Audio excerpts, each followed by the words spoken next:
Hello, everyone, and welcome to this afternoon's session. That'll be conducted by Mel and I. I'm going to begin and then Mel's going to bring us home. I'm going to really look at the nuts and bolts of the syllabus and walk you through really its construction. I'd like to begin first though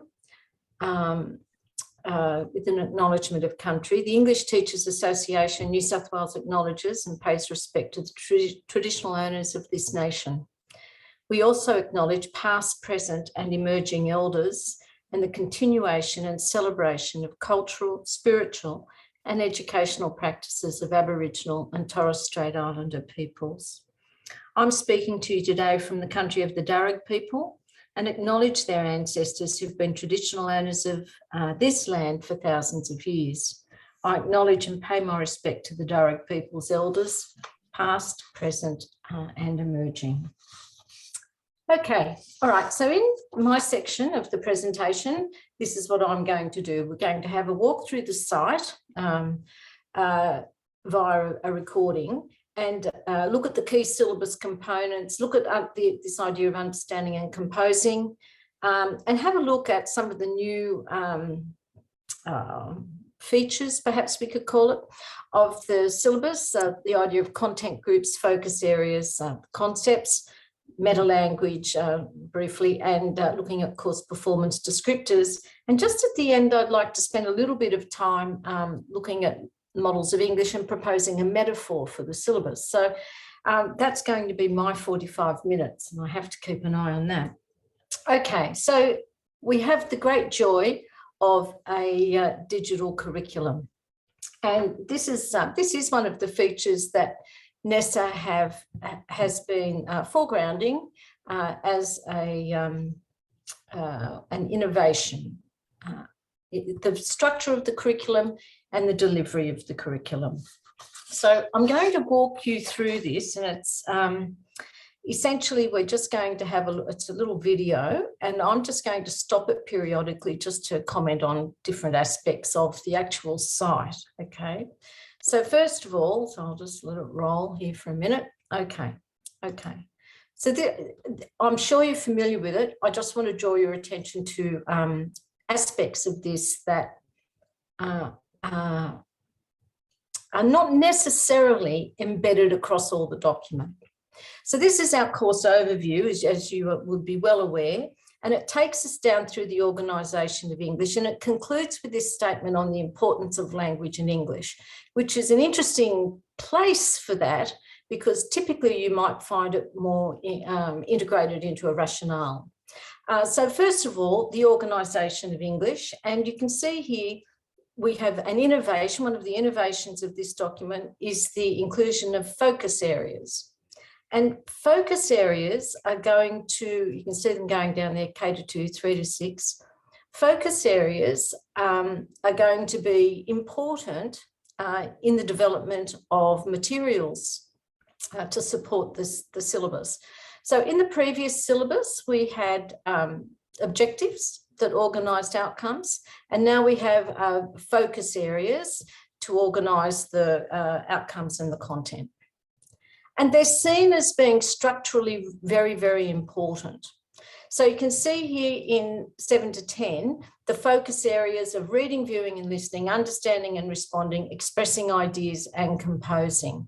Now, one of the things about the syllabus is that there's sort of two really important principles. The syllabus wants to be specific and it wants to be integrated.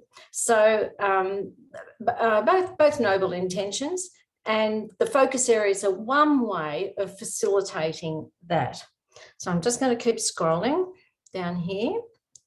You can see we've got text requirements, and we'll speak to that in a moment. They're listed here. We'll talk about the kind of changes that are suggested there.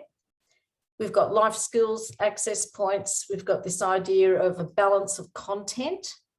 And I think Mel will talk more about this, but in terms of the balance of content, the amount of content associated with a given outcome is not necessarily indicative of the amount of time spent engaging with the respective outcome or indeed content. And a really good example of that is the content around representing. And we'll talk more about how that's depicted in the syllabus later. You can see as well, we've got this last little statement down here called the importance of language in English, and I'd like to refer to that again in a moment. So we're reading down in this document, and the navigation may be across, but the engagement with the document is in fact not one that facilitates a comparison particularly.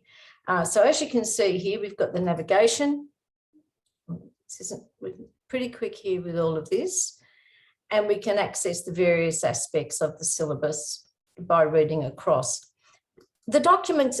So I guess one of the things that governments like is to have a document that's live, a document that can be responsive and can change at any time. That must be comforting for governments, but not too comforting for teachers necessarily. So that's another facet of this digital document.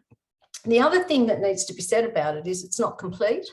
So things like teaching and learning support and the glossary, additional resources to go and to help teachers, that's all being developed as a new document.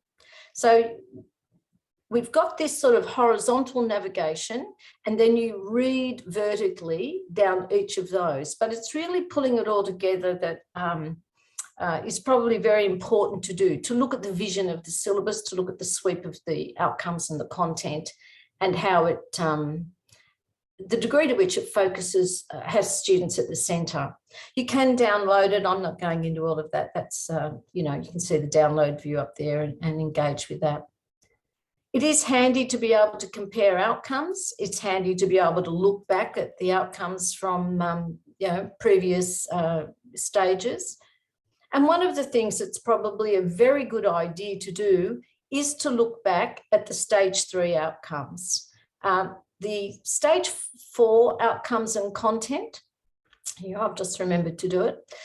The outcomes and content in stage 4 is quite compartmentalised, and so in some ways it looks back at stage 3 as obviously in an effort to consolidate the learning in stage 3. But it does sort of look back perhaps a little more than look forward. So you might want to test that comment by having a good look at the stage 3 outcomes and having a look at the content as well. Okay, so, and I'm just scrolling down here, so I'm going to drag this along a little bit because we don't have long. Okay, so stage 4 and 5, you can compare them and have a look at it. But more importantly, you can have a look at the life skills outcomes and bring those up. But importantly, you need to have a look at this showing aligned content, and that will take you directly to the content again. So again, that's an example of a reading path that is sort of a singular view, if you like. Okay, singular view, rather than looking at the sweep of the content across all the outcomes, which is important because there's a call for integration. Okay, so I'll just plough this along. I'm trying to do this very quickly. We're going to have a look now at the content. Okay, and again, you can see the focus areas that are going to appear in programming, for example. And you can see the content elaborated, and it's important. So this is the definition of what content is, and this comes straight from the document on this site called the Structure of the New South Wales English Syllabus, I think it's called. And it tells you here that it's going to describe for you the breadth and depth of students' learning. And you can see the emphasis on explicit detail of what students need to understand, know and do to demonstrate the outcomes. So content is a means by which students can demonstrate the outcome, and that's something that we need to keep a firm eye on. So I'll just keep playing here for a minute. Okay, the status of examples is also something worth noting. So examples clarify the intention of a content point and provide context for it. Sometimes that works in an inverse way, I think, but it's essentially there to assist you to understand the content point. And they're not mandatory. Examples are examples. The content is mandatory, but the examples are simply that. They're an example of what you might do. Okay, so we're just going to move on as quickly as we can. I'm going to pull it along. Okay. Okay, so the focus areas are worth accessing. There's a great degree of similarity in, hang on, yep, I'm just going to stop that. There's a great degree of similarity in the focus area descriptions. That in some ways they're repetitive. However, it does offer further clarification, and it's the fact that they can inform programming. They're one way of looking at it, one way of doing that. Means they're certainly worth paying some attention to. So they give you a definition of what the focus area is.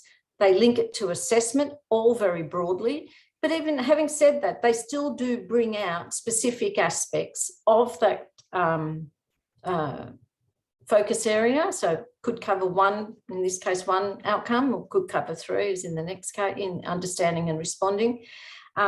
But the point of it is to sort of foreground what matters in that group. So it's worth spending some time having a look at that and looking at what it says as well about text requirements. Just checking the time. Okay, now I'm going to move along to assessment.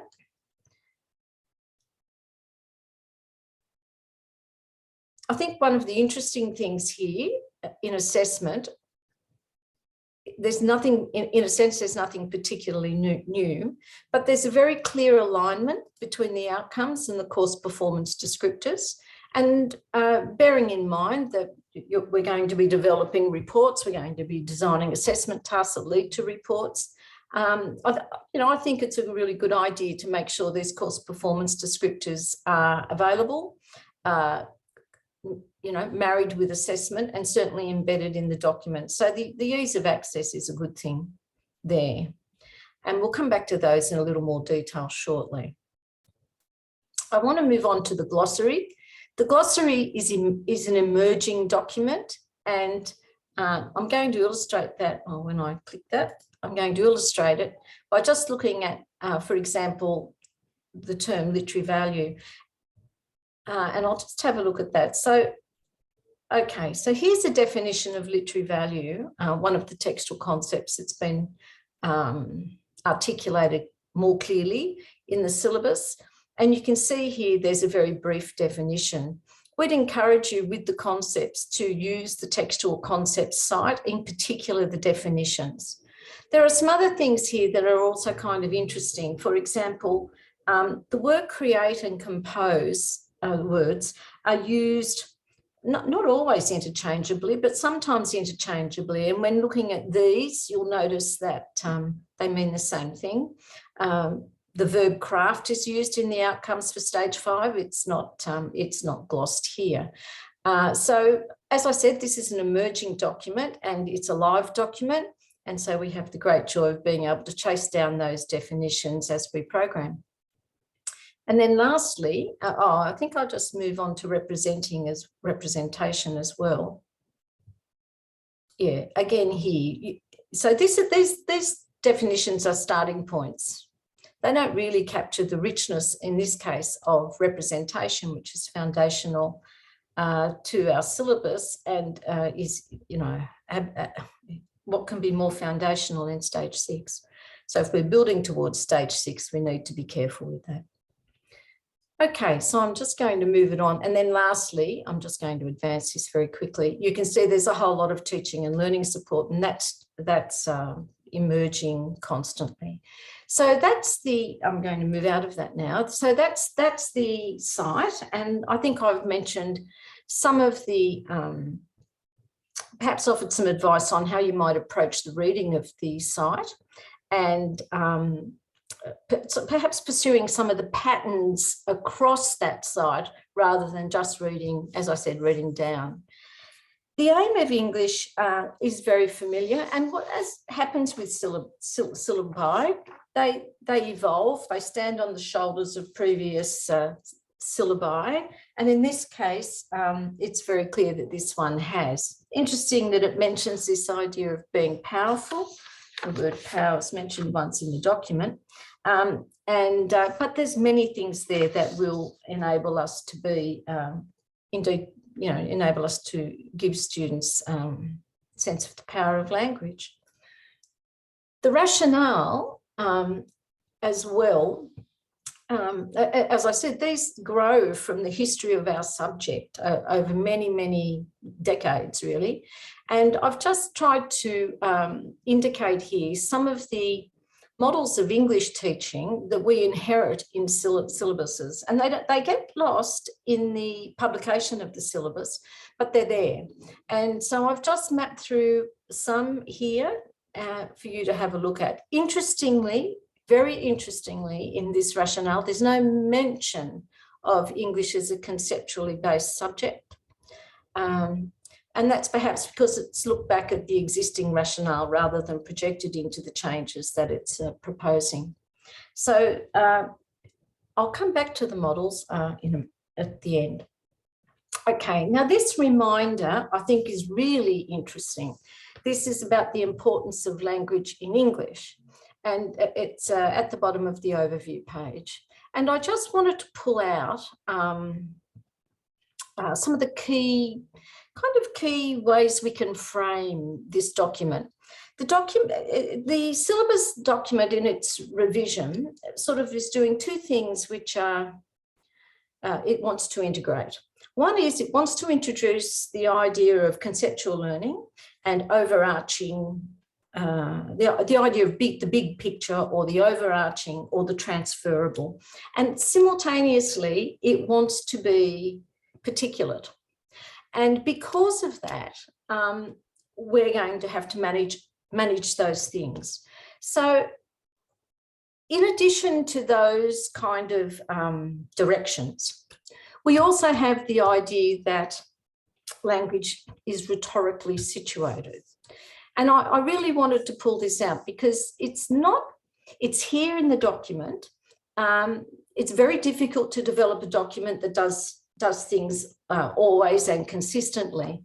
And I just think when we look at the particulate nature of language and the direction there, one way to make it meaningful for students is to look at it, to make sure that teaching draws on the rhetorical model of teaching English. And so I really wanted to pull that out, and I think it's very clear there. The other thing is, again, it talks about the notion of quality literature, and that would be something that will engender very many debates. It also establishes the relationship between quality literature and the needs and interests of students. So I'm sure we're all going to be talking about the cultural capital that students bring to the classroom, and how we deal with that in terms of the text selections that we engage in. So we can see here again, you've got this idea that language is about their own experience, personal growth, and the world of others. So, it's got that sort of social imperative and personal imperative and the idea of identity. So that's a really nice thing. The other thing that I think, I just wanted to put this slide in preparing material around the syllabus. I've been looking at the teaching of grammar and punctuation and the various mechanical aspects of writing. And Darren Krovitz and Michelle Devereaux have published a couple of books. This one's More Grammar to Get Things Done. The first one's Grammar to Get Things Done, strangely. And they talk a lot about the whole idea of language in use in context, And language in use in context is a key pillar of what we do in our subject. But what does it look like? You know, it can be a phrase that gets bandied around. So here you can see a list of language aspects, different kinds of things. And what Kravitz and Devereux have done is they've just looked at the rhetorical situations to look at the purpose or effect of that. And one of the things I think we have to do in framing the content in the syllabus is to make sure that when we're looking at, for example, the 23 content points on text structures across the variety of forms, that we look at the rhetorical nature of that, that we look at the purpose or effect of that. And I think that's something to bear in mind when we're looking at this idea of how language works. It's interesting that in the rationale, I think, and in the aim, we talk about language, we don't talk about text. So I think that's something to consider.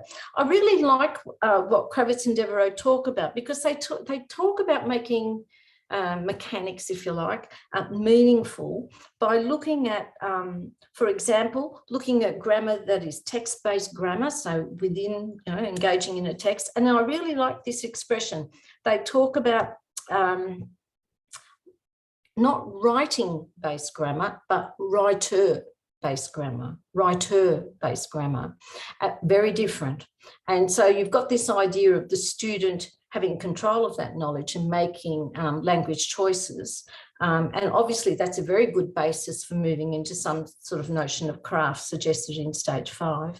And the other thing they look at is grammar, what they call reality-based grammar, or grammar for rhetorical effects. So looking at grammar in the real world, and they give a really great example of that, which is looking at some of the next Netflix blurbs and looking at the language features of that. So I just wanted to spend some time on this idea of making sure in implementing the syllabus that we consider what that phrase means and the degree to which we need to hang on to that as a principle in our classrooms. In terms of text selection, the text selection has changed. So we have in each stage 2 works of extended prose, 2 collections of poetry, 2 films, 2 drama texts, and a range of types of texts inclusive of short prose, Shakespeare in stage 5. So what's interesting is that in the introductory sentence to this section of the syllabus, it doesn't say they have to read them or engage with them. It says it has to be the focus of learning in each stage. And it uses that expression, focus of learning. And there is I think, a perception by the syllabus developers to tighten up text requirements. So it's tightened up with quality, you know, with we always use the phrase quality literature, but it's certainly reiterated. And it also does it by including this idea that it's a focus of learning, and also they exhort us to make sure that students engage meaningfully. Now, I'm not quite sure what I don't think we've been engaging unmeaningfully, but you know, I'm wondering, what does that mean? What is this meaningful engagement? So they note in the text requirements that even though we have these forms specified, they also note that hybridity is also a feature of textual form, and that sometimes, you know, different elements from different types of text can be included in a single text. So they acknowledge hybridity there, but it's very specific, and we don't, you know, we don't see the word media, but we do see it perhaps suggested, if you know, suggested in that range of types of text that they have noted there. Noted, what can a text be noted for? Well, you can see the list that they've pulled out.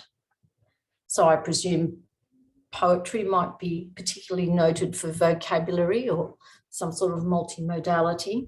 One of the things that the syllabus is concerned with or focuses on or desires to foreground is the whole role of a sentence as a unit of meaning. And it comes up as a recurrent it's a refrain throughout the document. So sentences really matter. Okay, also, across each stage, the selection of text must give student experiences of these kinds of text. And I just want to point out here that I think in the previous syllabus, we could have, in terms of texts by Aboriginal and Torres Strait Islander authors, that wasn't a specificity. The text didn't necessarily have to be written by an Aboriginal and Torres Strait Islander author, but that's a requirement now. And so it's not just about that experience. So that's one of the changes that again, that you can observe. Okay, so the three diagrams show that underpinning principle around understanding and composing. Here it's called creating. So understanding text and creating text. And you can see there that they're two separate processes in those arrows, cycling round, but you can see that they happen across those broad areas of language development. So that's our K-2 model. And you can see in stages 3 to 6 that, I guess, once those skills are sort of developed, you can see that understanding text and creating text are now a unified process with an arrow going back. That's very encouraging. One of the principles of the current stage 6 syllabus is that integrated nature of understanding text and creating text, and then by creating text, understanding the text better, that cycle. And this almost picks up on that. But it's not quite so strong in the representation in 7 to 10. So here you can see the three focus areas, and you can see there the overlap. There's obviously an overlap between textual experiences and text creation. But it's not quite that idea that we understand text by composing text. We understand Genesis text through that creation. But you can see the three focus areas there at work.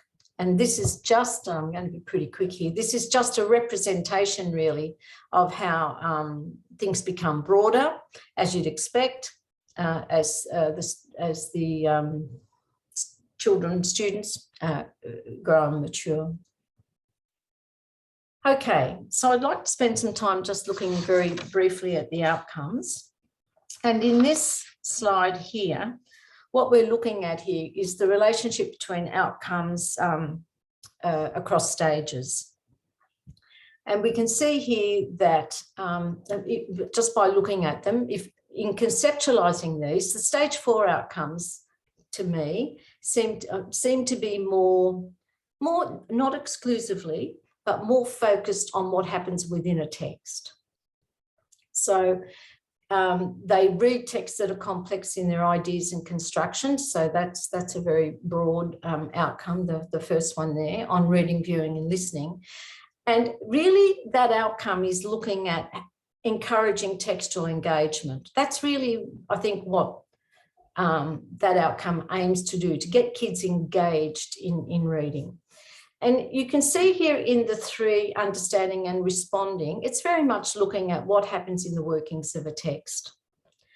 Again, in the stage 4, expressing ideas and composing text, again, students are creating text for specific kind of, you don't get a strong sense of choice necessarily, but they're really looking at and when you read the content, they're really looking at developing different kinds of textual forms and using those sorts of stylistic conventions.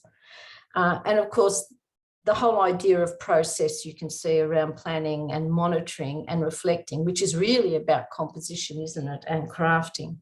So I think in looking at stage 4 and then looking at the growth into stage 5, probably what we notice most, well, what I notice most, is that students are moving further away from the text. Interpretation suggests multiplicities of views, for example, They're looking at more comparison. They're looking at, if you're investigating and explaining ways of valuing texts and their relationships, you can see that this is a much broader activity that students will be engaging in. And as I said, craft, I suppose, just suggests something more deliberate, perhaps, or studied or experimental. And you can see that development there. So it's important to look for the growth across those outcomes. And it's also important, just you can see now this connection to the course performance descriptors. And you can see it really does connect quite strongly to this idea of understanding text. So you can see that's in those three middle outcomes. You've got the idea of engagement. You've got the composition, you've got analysis, and really interestingly, they've pulled out this idea of context and perspective, which I think is good, because that's certainly something that we build on in stage 6. So it's one of the concept combinations that they've pulled out and included here to sort of encapsulate our subject, because ultimately that's what the course performance descriptors do. They say this is English, this is what we do in English. And those stage 5 course performance descriptors, yeah, I think do capture what we do, a lot of what we do in English. So one of the other changes that I wanted to mention was the inclusion of what it's called content groups. So the content in the syllabus is framed and invites you to read the content using these frames through content group headings, and they're the bolded text that you can see on your screen. And this is another way of reading the outcomes, isn't it? Where we're reading across the outcomes within a course group. And I guess what we can see here is what's happening to the language modes and how they're represented in the document. So you can see the modes are obviously covered in the focus areas as well, reading, viewing and listening. And then we have it over in the productive focus area, we have this idea of expressing ideas and composing text. So I think the word expressing is intended to pick up the idea of spoken language, not necessarily representing, but certainly spoken, you know, sort of foreground to include speaking. So we have the modes considered there, but they also appear, as you can see, in the some of the content group headings. The other thing about the content group headings, they operate quite differently, I think, depending on the focus area. They do look more like processes in a way over in the reading, I think, and certainly obviously in English for planning and monitoring and so on there. But you can see I think it's really good that they've got the idea of reflecting on what you read and reflecting on your production of text as well. So they suggest integration to me. Again, with the, I suppose you could look at it and you could say, you know, is this a skills focus for reading and viewing? Is this a skills focus in expressing ideas? And is the middle row, is this knowledge? Is this, knowledge, textual knowledge, textuality? I don't think I don't see it that way. I don't see them as skills. I think it's much richer to see them as perhaps speaking to processes, except that in expressing ideas and composing texts, there's also a great deal of knowledge, linguistic knowledge, that students are required to have. And so it's not a smooth kind of separation, but you could certainly frame it that way. I think it's really useful to frame to use some of these organisers to frame how we see the subject. So some of the principles that are still strong. So the reception and production of texts, which are formerly known as responding and composing, is still a dynamic that operates through this document. This is a photo from the National Gallery in Canberra. It's a Robert Rauschenberg artwork. He's a screen printer, and it's a screen print on aluminized perspex. And I love it as a representation of the relationship between responders and composers. And also, I love the way Rauschenberg has more or less taken away the distance between the responder and the composer. So this is, as you can see, it's called, sorry, I should have told you, it's called star quarters, and it's a representation of the various constellations. But of course, I'm right there in the middle. I'm in the artwork.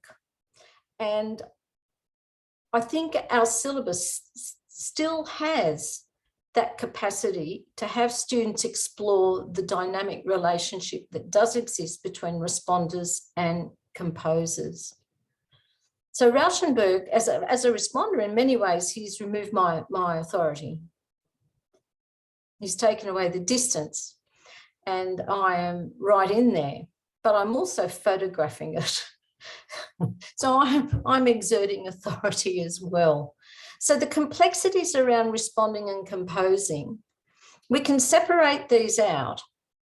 However, they are deeply integrated, and I think we still, in responding to the call for integration set down in the document, that we should make sure that they are integrated, the responding and production of texts. Another example that just supports this is just, we only have time to look at the first couple of verses here. I'm just going to read it. We're not going to go through it. I love the naming of parts. It's a very old poem, but you can see there we have at the beginning, we have the sergeant naming the parts. Today we have the naming of parts. Yesterday we had daily cleaning, and tomorrow morning we shall have what to do after firing. But today we have naming of parts, and then the young soldier who's listening to the sergeant and how he's responding to the sergeant. Japonica glistens like coral in all of the neighbouring gardens. And today we have naming of parts, and of course the bit of irony in that last line. But I think it's a powerful illustrator for students, particularly in stage 5, to look at that relationship between responding and composing as depicted within the poem. That's something you might like to take up in your class. Okay, so I've just got I have 7 minutes. I've just got a few points to make about some aspects of the content. So first of all, with the textual concepts, the key features of the concepts is, of course, that it has described a body of knowledge, disciplinary knowledge that is cross-textual and transferable. So automatically integrated, isn't it? The concepts, many of you will know the work of the concepts developed by the Department of Education and Training and the ETA. And these have been adapted for inclusion in the syllabus. And of course, everyone's very pleased to see them there because they've had such take up in schools. So perspective, so they've been adapted, and some of the adaptations are, for example, perspective and context, which is makes a fair bit of sense, really, in some ways.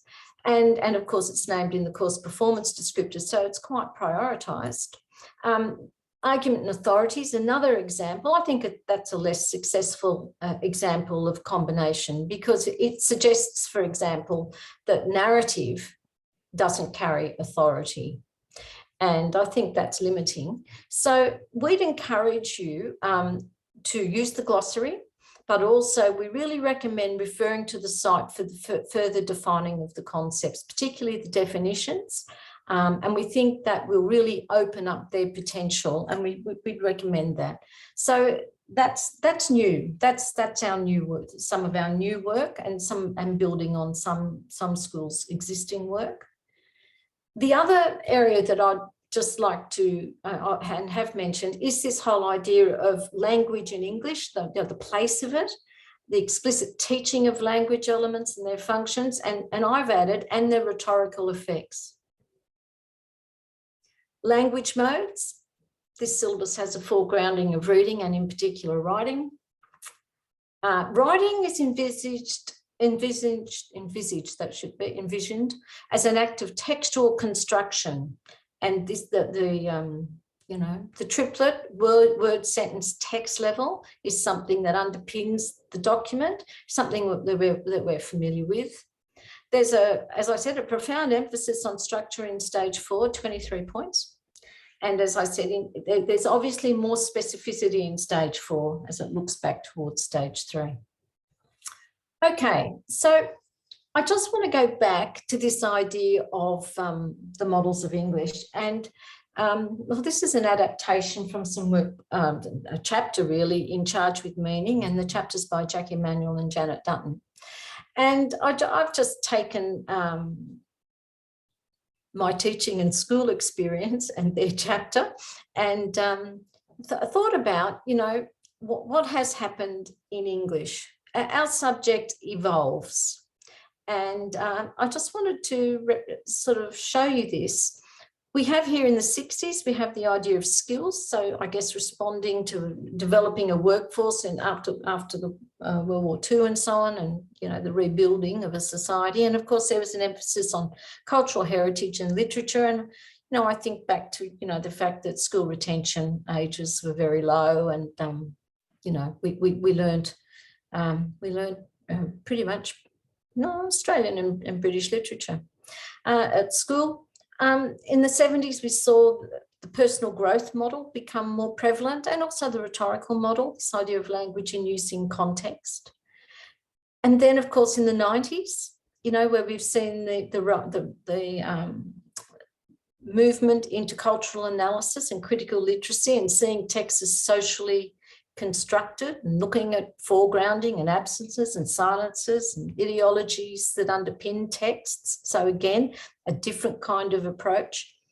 And then in the 90s, and this is this whole idea of the cross-curricular nature of English. And that of course works in a couple of ways, doesn't it?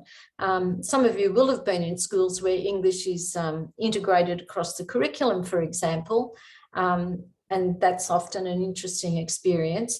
But also there's this idea that English is serving the purposes of other subjects. All subjects serve each other in schools. If I want to do a unit on climate, I'm very happy to have social sciences and science serve my purpose in some way. But it's not quite the same as how English is often recast to serve the purposes of other disciplines. So that's been an area of debate. And then in 2017 and subsequently, we've looked at the idea of English as a conceptual subject with threshold concepts and a body of knowledge that is transferable. So there's a lot of history, and not just history, but a lot of practice that underpins what happens in any syllabus. And now we've got the new syllabus, and that's something we're all going to unpack and see what is privileged there.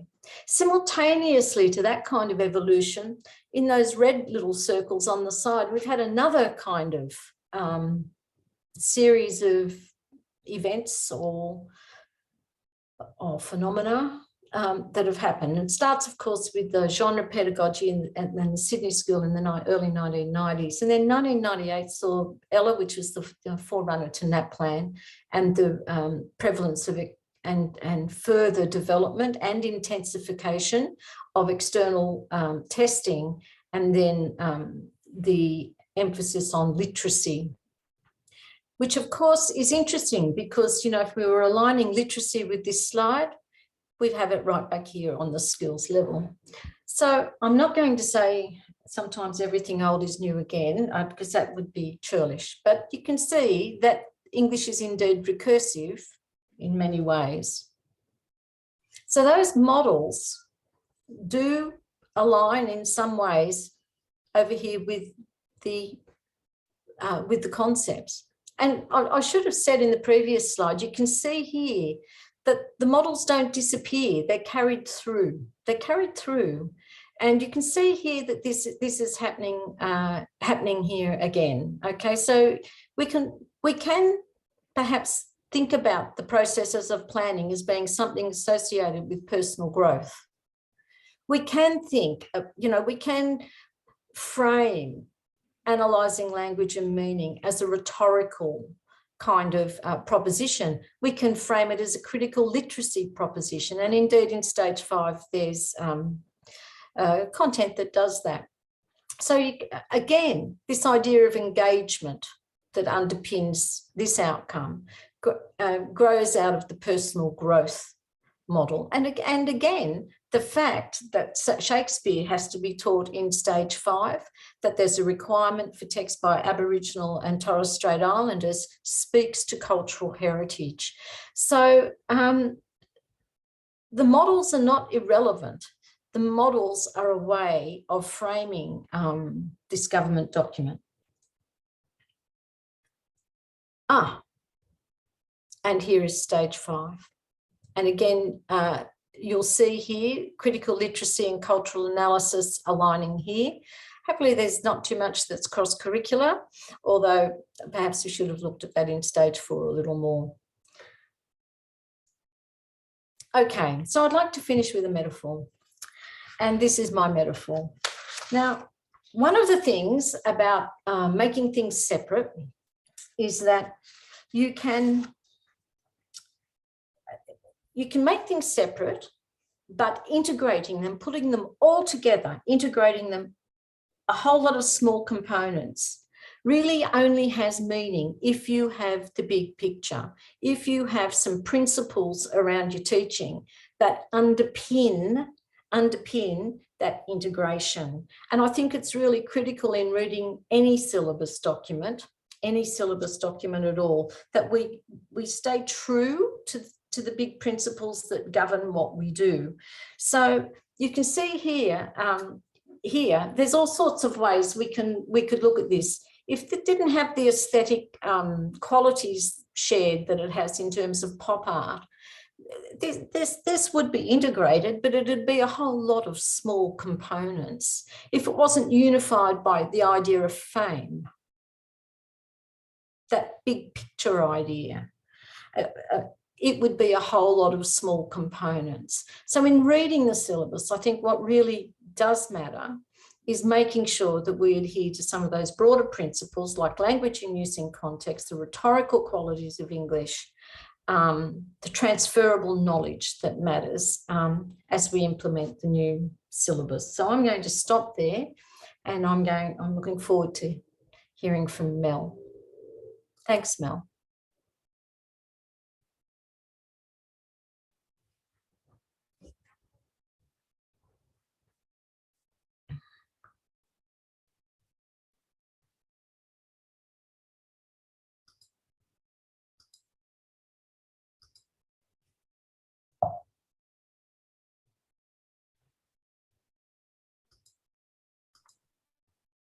You're muted.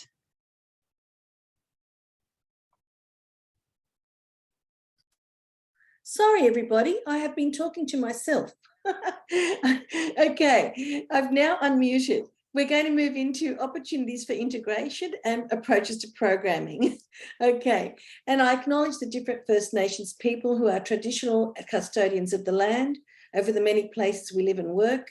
I pay respects to elders past, present and emerging, and express my appreciation for the rich contributions they have made to this nation and culture. So what we've been doing today, basically what we're doing is an awareness of the concepts. I say the concepts, look, the syllabus has got more than that, but I feel that that is the thing that's really different and new. And even if you've been doing it with the department, the way it's embedded is a really powerful teaching tool. So that's sort of, and because of ETA's involvement in developing the concepts, that's a little bit of our emphasis.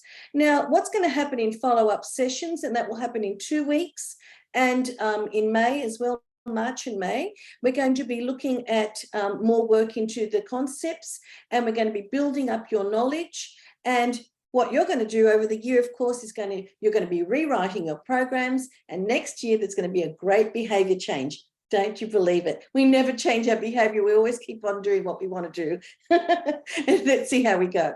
So the awareness that I want to actually really stress today is about defining English with the concepts.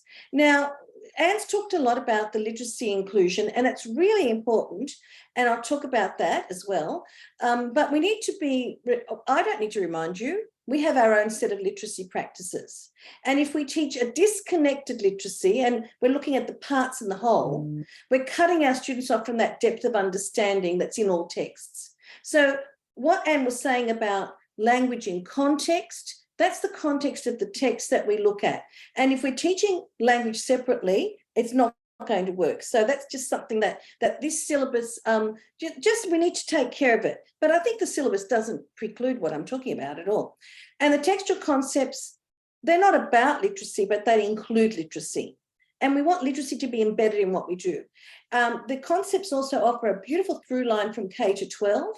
They're about rigorous critical thinking, and they make explicit what's implicit in English teaching. So it's a really important thing that we want to look at. Now, before I move on to programs and progressions, etc., I want to look at the literacy progressions. A lot of you will have been told, not just after, told that you need to embed literacy progressions in your school. And I know that for some schools that's caused anxiety. Please don't worry. They are embedded in this syllabus. The national literacy progressions are speaking and listening, reading and viewing, and writing. And their subheadings are listening, interacting, speaking, understanding text, creating text. Now, all of that exists in our syllabus. And in fact, if you look closely, you're going to see very specific statements, because I'll tell you a secret, they did work with the national literacy progressions. So it's not coincidental. So please don't stress, our syllabus has it.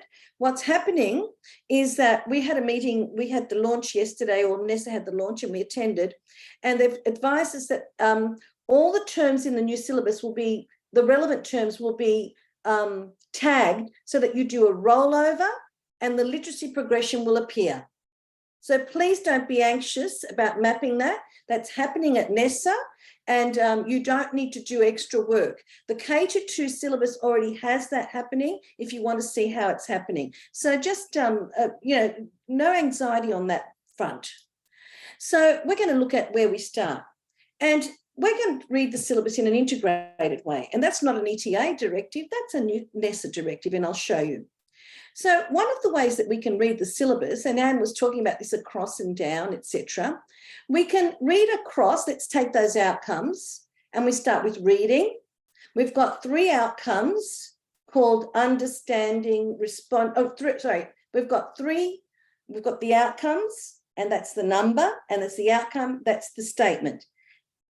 The focus area is what connects those outcomes. So we need to learn these terms.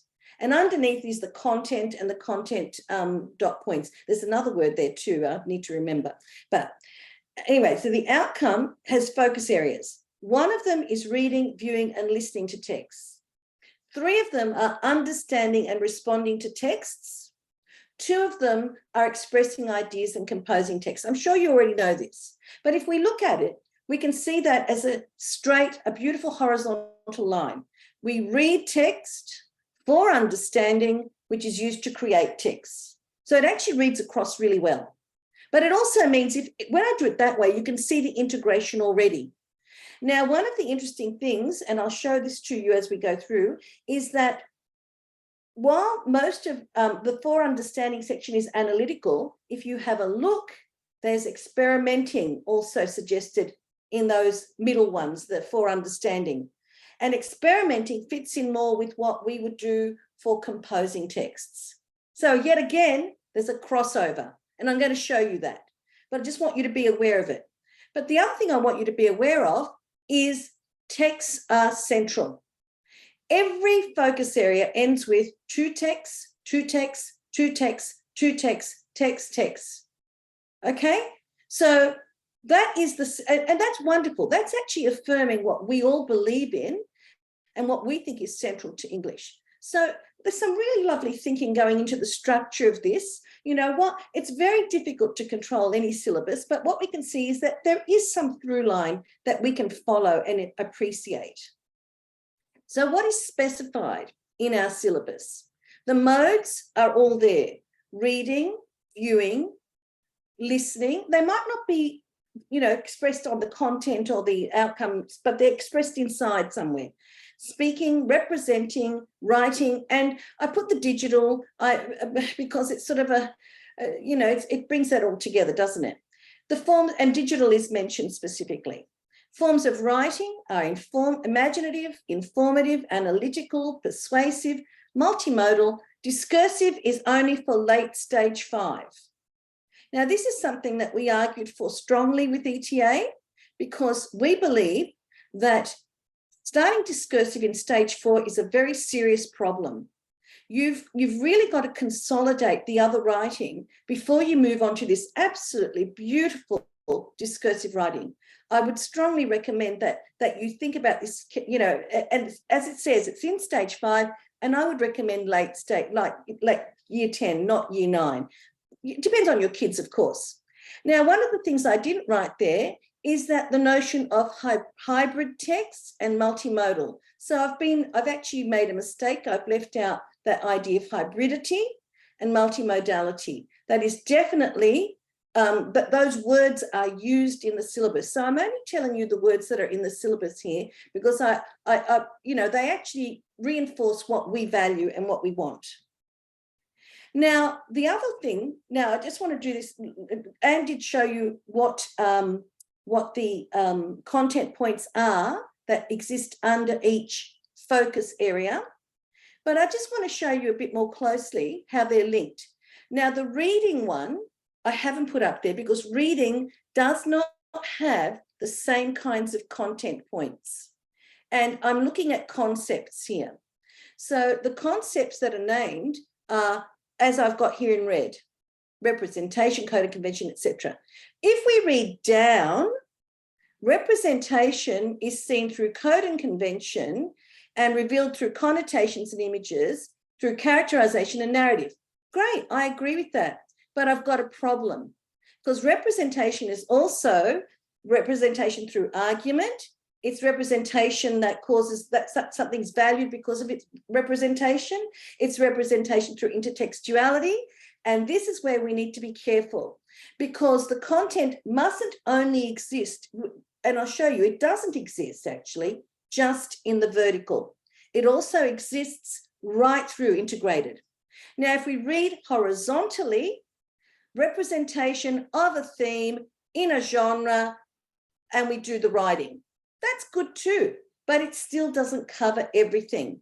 So what we're seeing is that the single content points have to be read, that they're located under a particular outcome, but they belong everywhere. And I've got to prove that to you because I'm not lying. So before I do that, I'm going to show you, however, what Nessa tells me. Nessa tells me that I have to understand texts in relation to one another. We're looking at an integration even of texts. Nessa tells me that the content in this teaching advice comes under every one of the same teaching advice comes under every one of the focus areas. When you look at so teaching advice for understanding and responding is also teaching advice for expressing and composing. They're all the same. And it says, how do I address this focus area? The content in this focus area is interrelated with content from other focus areas. So please don't think it just sits under one outcome. It clearly tells us it's interrelated. And how do I assess it? It should be assessed in conjunction with outcomes from other focus areas. So when I say to you, it's an integrated syllabus. I'm telling you what Nessa's telling me in the teaching advice. It's just such a nuisance sometimes to go through things, but I have to say that I do think that this digital document works better than the past digital documents they've had. So what do I prioritize? Now, this is another document that appears in Nessa. Anne actually did mention the balance of content, which appears, you'll see on this, here you'll see it on my side. I've done a picture, course overview, rationale, aim, outcomes, content assessment. And if you look at course overview, it says balance of content, so you can find it. I need you to know where to find it. And I've got the link there. It says the amount of content is not necessarily indicative of the amount of time spent. Now, she did mention representation, and it is one that I'm obsessed with as well, because representation has one sentence, one dot point, but it actually encompasses everything. And so we need to be really careful not to think, oh, that's got a lot of dot points, let's do a lot on that. That is not how it works. So we need to watch that. And that tells us here, the content groups are not hierarchical. So they're not supposed to be, read down or etc. But I have to say that there are some content groups that are overarching concepts. And we'll be dealing with that in our sessions in March and May. They're going to be really big workshop days. I'm really throwing things at you today to give you a sense of just how much needs to be done for this. So what it does say is that you need to choose the content appropriate for the stage, the intended learning appropriate for the stage. Fair enough. And what I love and what I've been told when I have rung about a few things I've been worried about, the whole idea at Nessa is that teachers make decisions about the sequence and emphasis. Now, take note of that, because we're going to be looking at scope and sequence, and I need you to really think about how would you do that scope and sequence. Now, just to go further in to show you how a lot of dot points get translated from one stage to the other. In stage 4, we've got 1, 2, 3, 4, 5, 6, 7 dot points under imaginative. 1, 2, 3, 4 dot points under informative and analytical. They bunch together. 1, 2, 3, 4, 5, 6 under persuasive.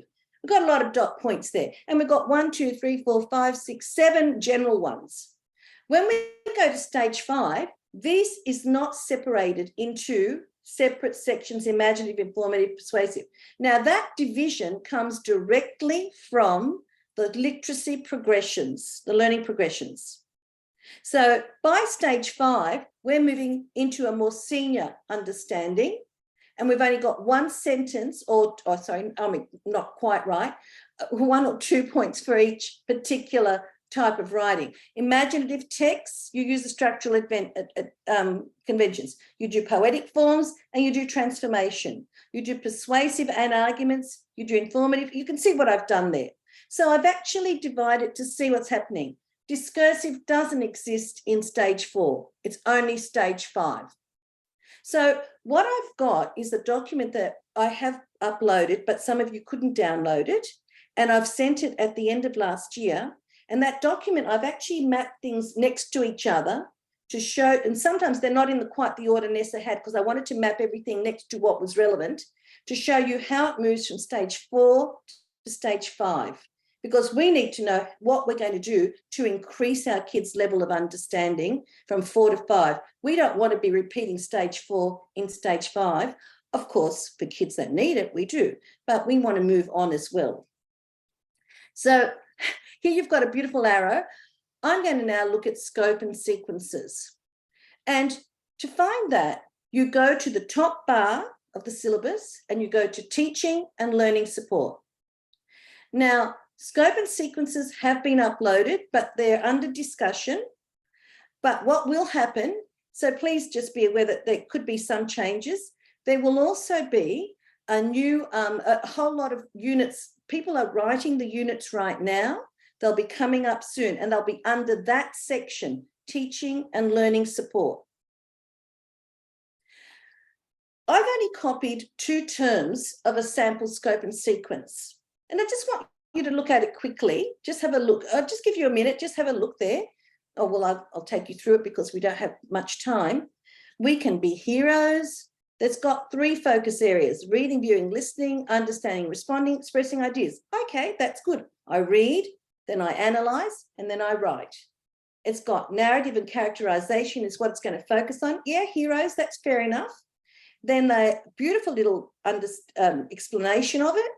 And it's going to be fiction and non-fiction. Oh, okay, non-fiction, but I'm only doing content in narrative and characterization.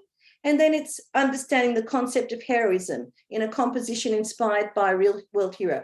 Well, it doesn't say what genre. It could be imaginative, but it could also, because it's an understanding of the concept, it could be something non-fiction, in which case I probably would put another content group there. And there's the outcomes. Term 2 is divided into 2 units. Not everyone wants to teach a 10-week unit. I think that's fair enough. Okay, so that what they're saying to us is, you want to teach a 1-term unit, that's okay. You want to teach a 2. If you've got kids that can only cope with 3-week terms, that's okay as well. But they're not asking you, they're not directing you that you have to do it. So the sample in term 2 is Introduction to Drama, terrific.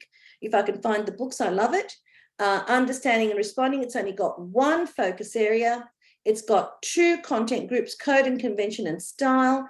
It's got a lovely description. It's a drama text, and kids work collaboratively and develop a scene. Well, that sounds like an imaginative recreation to me. So I would be a bit surprised, because understanding and responding to text is more about, for my mind, analyzing, but that's okay. Then the next one is expressing ideas and composing text. We're going on a journey, beautiful area of study that we know all about. And the text requirements are multimodal, and the kids compose a journey-inspired imaginative writing. So if we have a look then, we can have 1 or more focus areas in a program. We don't need to have, so, and I think we do go for more than rather than less. We can, we can usually, it usually refers to the content and concepts. We usually get focused content groups. I put usually because later on, this scope and sequence not all of the units have a content stated, which I think is a shame. It maps, remember the scope and sequence has to map the development of assessment over a year, and the units can be concept-based. I didn't give you one here, but in year 9, the sample scope and sequence is representation in Shakespeare. So it's focusing on the concept of representation. So we could do a concept of intertextuality. That would be a good one for a term, because you've got lots of beautiful, or even for half a term, you don't want to do a whole term because you get bored. But, you can choose a concept rather than a topic like heroes, or, and then we've got Introduction to Drama, we've got using a text type, we've got a whole lot of ways of doing it. And that's what we want. We want that freedom.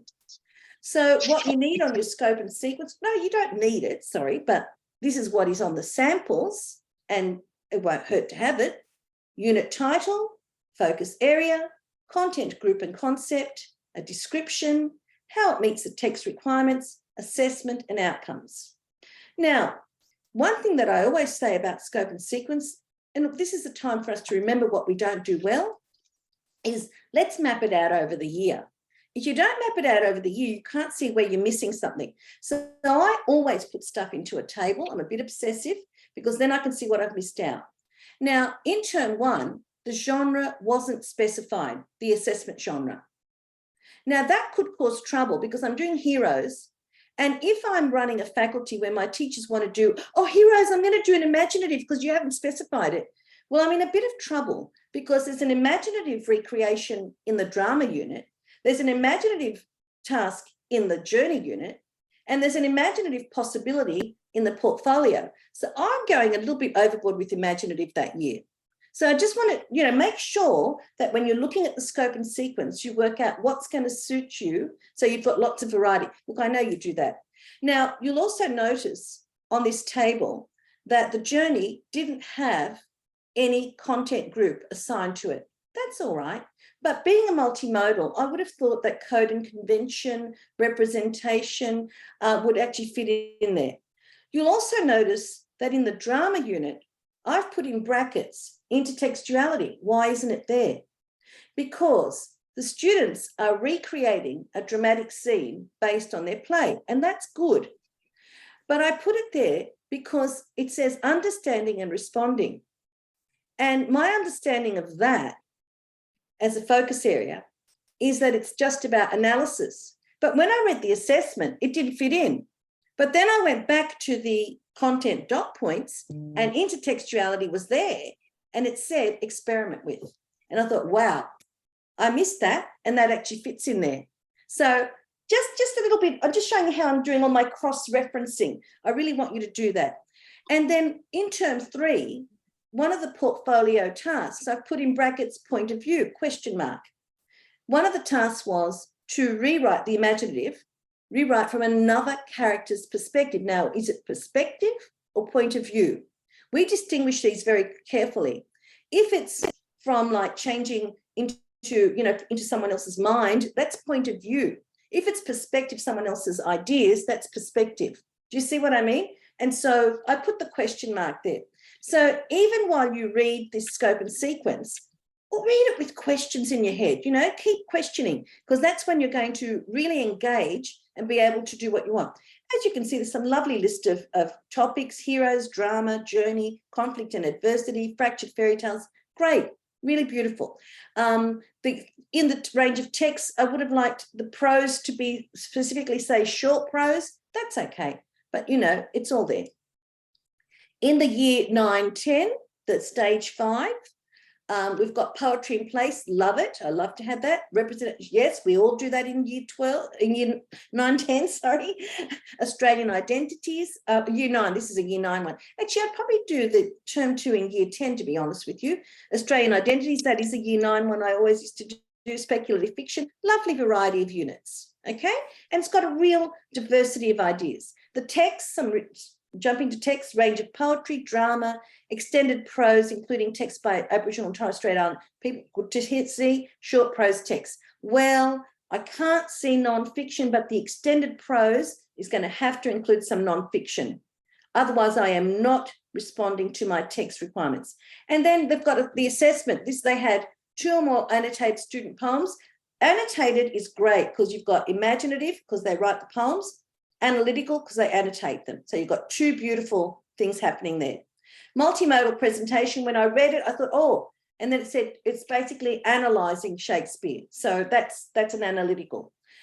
Then Australian identities was another, was a written, visual, oral, or multimodal personal response.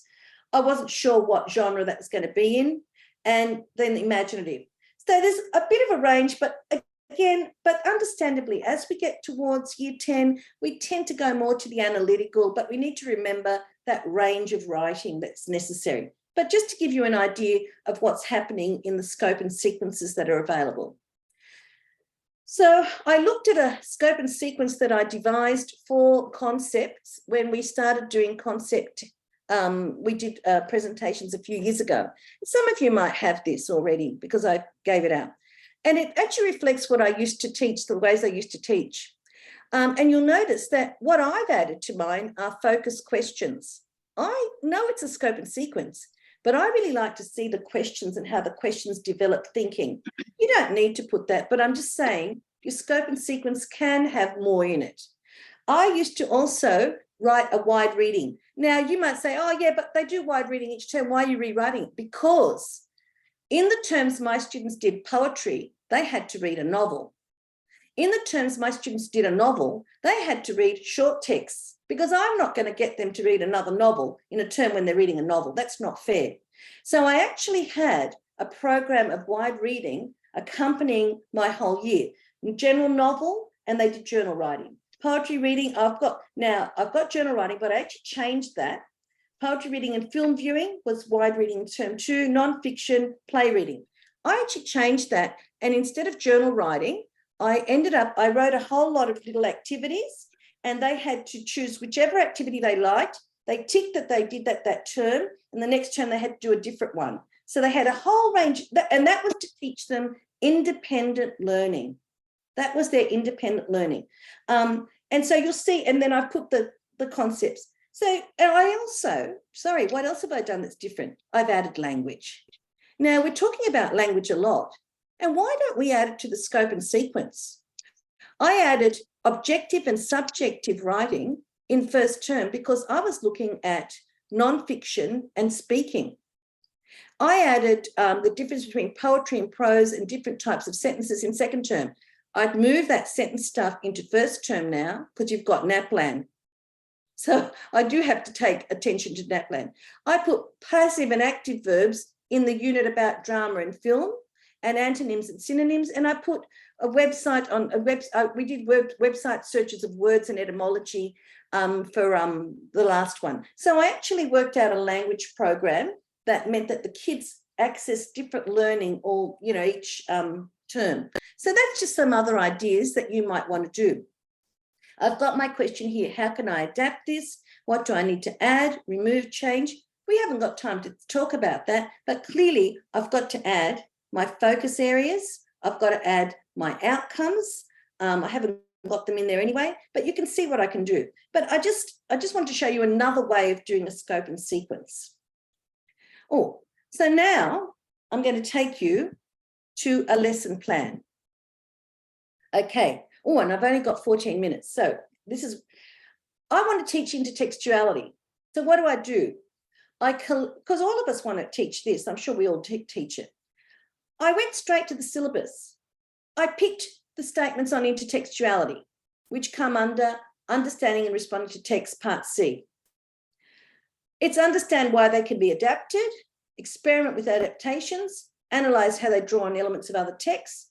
Then I thought, but I also want to do genre for intertextuality. So I explore particular genres, and I also want to do literary value, thematic and stylistic qualities, because for something to be intertextual, it actually depends on a text that's valued.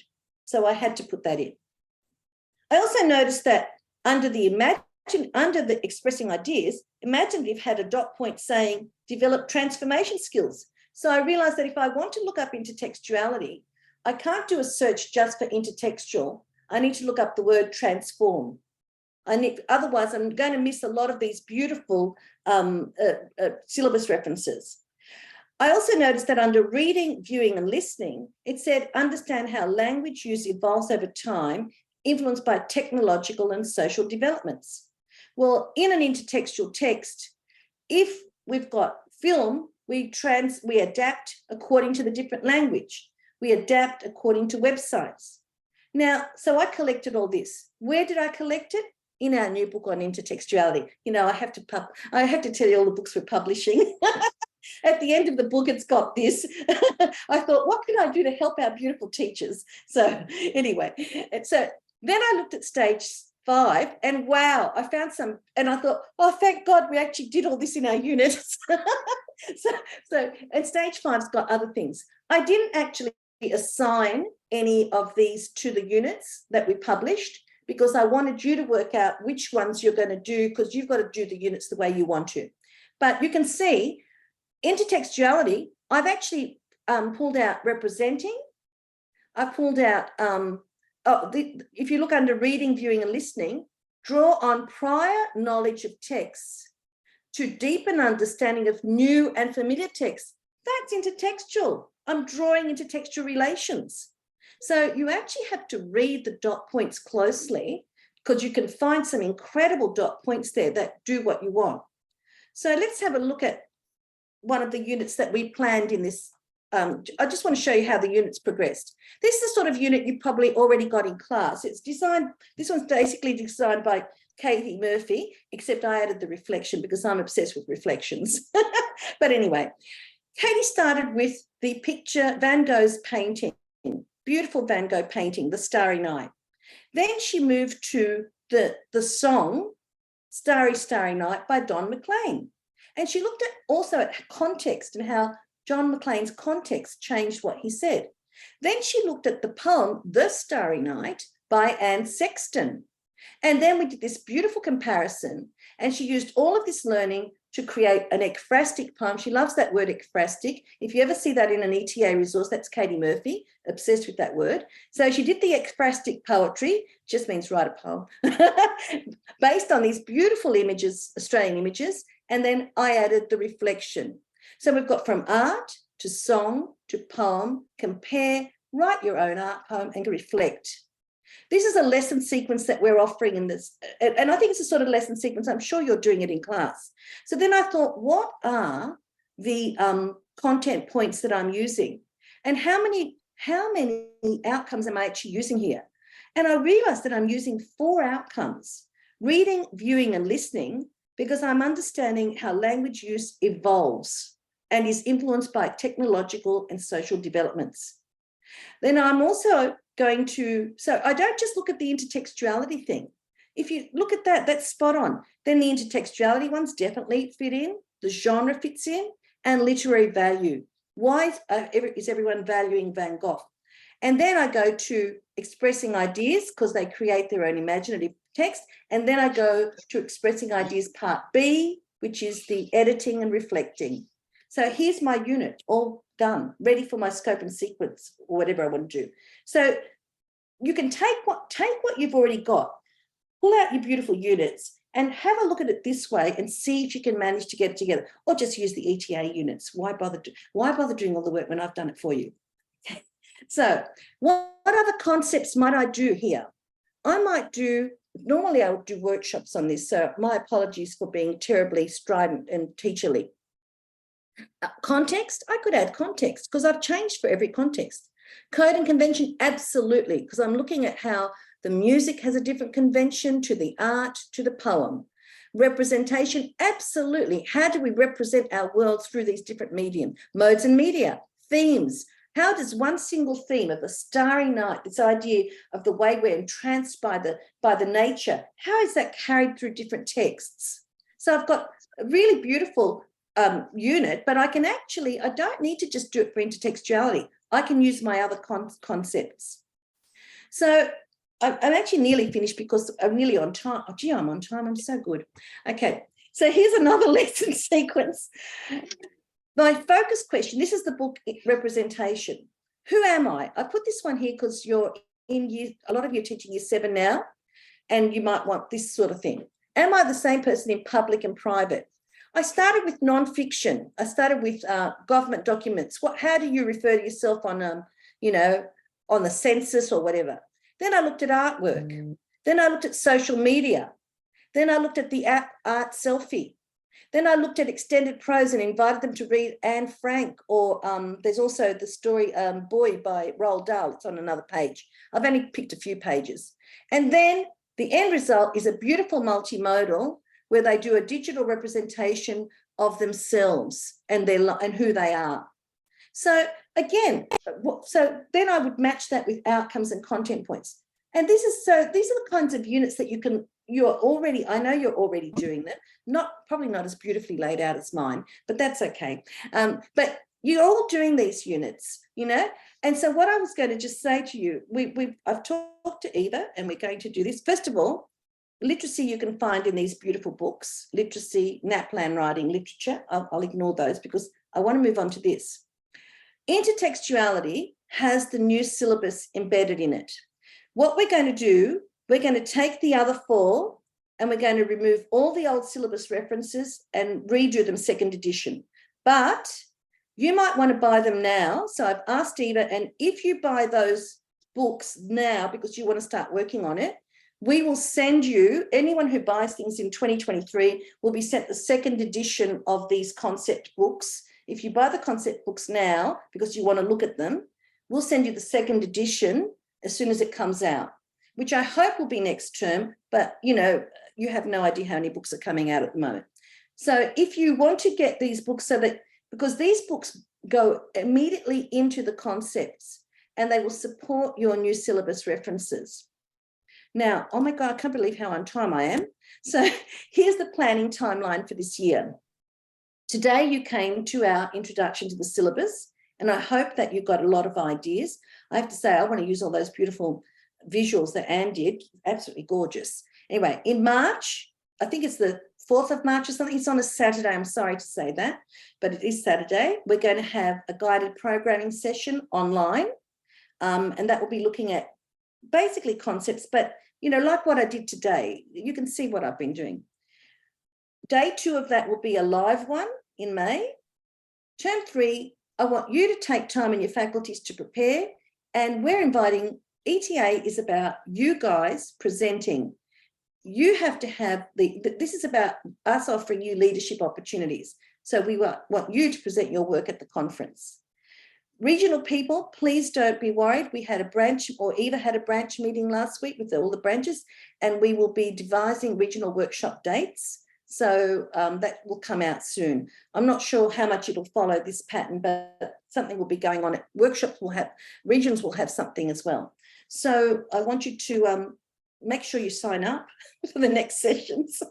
And any questions? I haven't even put the chat up. I should be putting the chat up so I can see what's happening. Okay. So there's a survey. Please fill the survey, because it tells us what we do wrong as much as what we do right. Okay, really important. And everyone will have access to the recording. Okay. Fletcher bought them in the past. We weren't going to do that as well because we can't work that out. Okay, I'm looking at the chat box. All right, possible to access the slides. When you access the recording, the slides are on the recording. Technically they're there, you know, so but they're not said to use help separately. Thank you to everyone for attending. I really appreciate how much hard work it is. Oh, Linda wants to know what makes the text an extended text. Oh, Linda, that's really not defined properly, is it? And it's such a good question. Extended prose. Oh, I'm just thinking it wouldn't be an Edgar Allan Poe story. It would have to be something, and yet some of those stories are pretty short. I mean, that is something we do need to deal with, and I will actually ask Nessa as well. We have asked them, but I'll need to ask again. Okay. Mel, there was also a question relating to scope and sequence. Oh, what was the scope and sequence one? Dennis McHugh asked, should the assessment item in the scope and sequence be summative or formal? Oh, sorry. Denise. Yes, Denise, that one that they've put down is the summative, and what I've been told is that you have to add some formative assessments as well. So you will need to add formative assessments to the, if you're talking about the scope and sequence from Nessa, I have asked specifically about that, okay? So it will be a summative assessment. And I just, to be honest with you, I think to just do one assessment per term would be shocking, because you wouldn't even be able to answer parents on parent-teacher night, would you? I mean, I used to say to my staff, you know, you have to actually have enough to be able to answer your parents when they ask you something, you know? So, and there's 4 new messages. Let me just check. No more messages. Okay. Oh, thanks, Denise. Good. I'm glad. Thank you, everybody. And thank you, Anne and Mel. That was a real tour de force for both of you, getting through a complex document like that. And I think you've clarified a lot for us. And everyone, we hope to see you at some of our other events, which will be more workshop-like, where you'll be working to be able to produce your own materials based on the document. Yes. Yeah, we really want to make it workshoppy, which is why the second one is going to be a live face-to-face, so we can all get nitty-gritty. Well, I'm not getting gritty, or nitty for that matter. No. Good night, everyone. All the best. Bye-bye, everybody. Thank you. Bye-bye. Thank you so much. Thank you.